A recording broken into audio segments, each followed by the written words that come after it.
Welcome to life 5.6 years ago. Where are you? 50,000 to 60,000 years ago, the world looked very different than it does today. Most of the world was buried under an ice sheet. The sea level was more than 100 meters lower than today, which exposed vast stretches of land that are now underwater. This included the shallow shelf of the Sunda and Sahul seas between mainland Asia and the islands of Southeast Asia and Australia, which connected India to Indonesia and Australia. That's why we call this region the Asia-Pacific today. Why did early humans need to leave Africa? Humans appeared in Africa around 300,000 years ago and thrived there for hundreds of thousands of years. But starting around 70,000 years ago, the Earth began to warm again after the last ice age. As the ice melted, the rising water swallowed up the coastal homelands of many humans. Maybe they also felt the urge to explore the world, to follow herds of migrating animals. Or perhaps they were simply curious about what lay beyond the horizon. Whatever the reason, people began to move out of Africa and into the Asia-Pacific region. We know that early humans migrated into Asia via two main routes.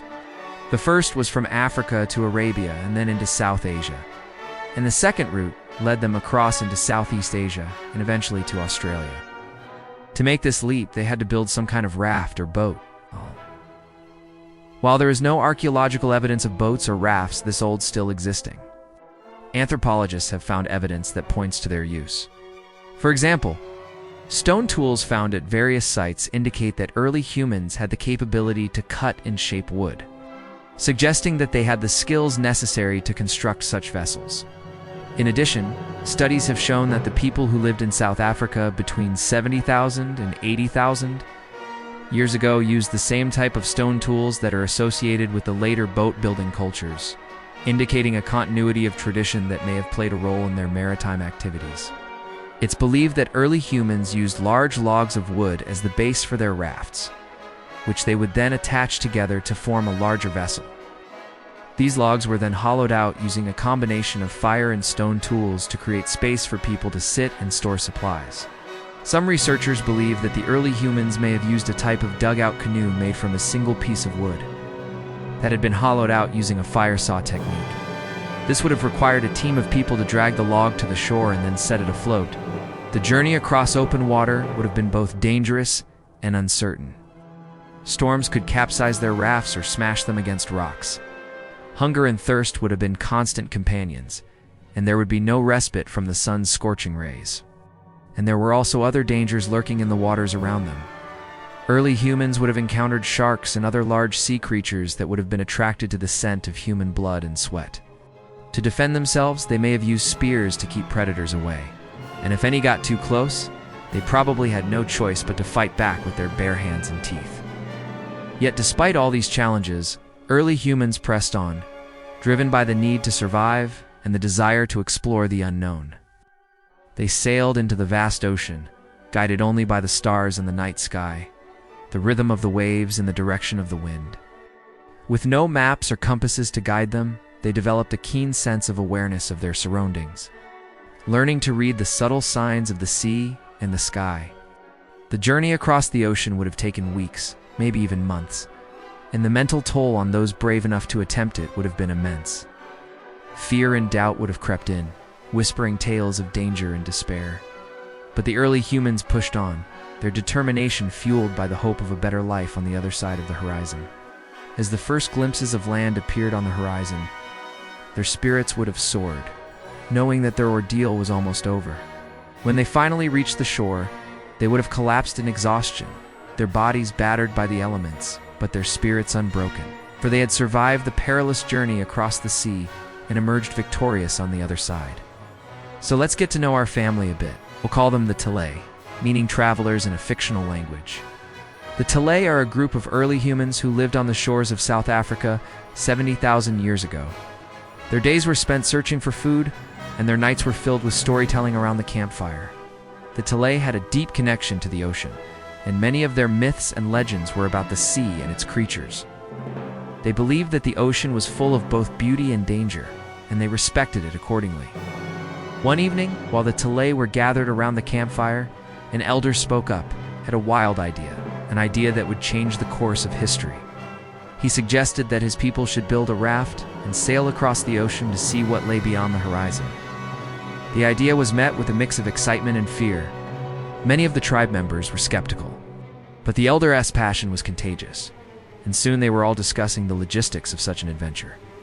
After much preparation, the time finally came for the tribe to embark on their journey across the sea. With their belongings loaded onto the raft and their hopes for a better future guiding them, the tall trees set sail into the vast unknown.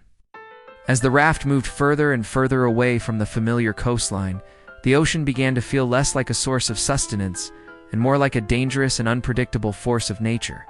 Storms tossed the raft like a toy in a bathtub, and the sea swelled and roared with a terrifying intensity. But the Tailay were not daunted. They worked together to keep the raft on course, bailing out water, adjusting the sails, and tending to any injuries that cropped up.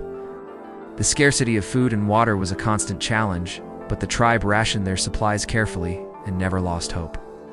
Through it all, the tall trees drew strength from each other, their bonds of community and trust growing stronger with each passing day. They sang songs to keep their spirits high, telling stories to pass the time, and sharing their fears and dreams under the starlit sky. When they finally sighted land, their joy knew no bounds. After weeks at sea, the sight of solid ground was a welcome relief. As they stepped off the raft and onto the shore, they were greeted by a lush, unfamiliar landscape. Tall trees swayed in the gentle breeze, exotic flowers dotted the terrain, and the air was filled with the sounds of unseen birds. It was a paradise, but one that was also full of unfamiliar dangers. There were new plants and animals, some of which were dangerous to humans. There were also new diseases that the tall trees had no immunity against. Yet the tribe pressed on, driven by their desire to explore and their refusal to be deterred by obstacles. They learned to adapt to their new environment, discovering new food sources and developing new ways of doing things. They made friends with some of the native peoples, trading goods, and learning about the customs and traditions of the local cultures. They also encountered other human species, such as the Neanderthals and Denisovans, and either befriended them or fought against them for survival. Over time, the tall trees became part of the rich tapestry of human history, their legacy living on through the genes they passed down to future generations. It's easy to forget that we humans are actually explorers at heart. Our ancestors were driven by an insatiable curiosity and wanderlust that led them to brave the unknown and push the boundaries of what was possible. They explored uncharted territories, discovered new lands, and forged new cultures, all in the pursuit of a better life, or simply because they could unresist the call of the open road or sea. Just like our ancestors, we're all explorers in our own way, always searching for new horizons to conquer, new challenges to overcome, and new experiences to embrace. Whether we're traveling across the globe or just venturing outside our comfort zone, we reek carrying on the legacy of our explorer ancestors and ensuring that their spirit of adventure lives on. So let us raise a glass to our explorer ancestors and to the spirit of exploration that lives on in all of us. May we always have the courage to venture into the unknown, the curiosity to discover new things, and the resilience to overcome any challenges that come our way. Just like our ancestors, we're all explorers in our own way, and the world is our oyster. So let's go explore it.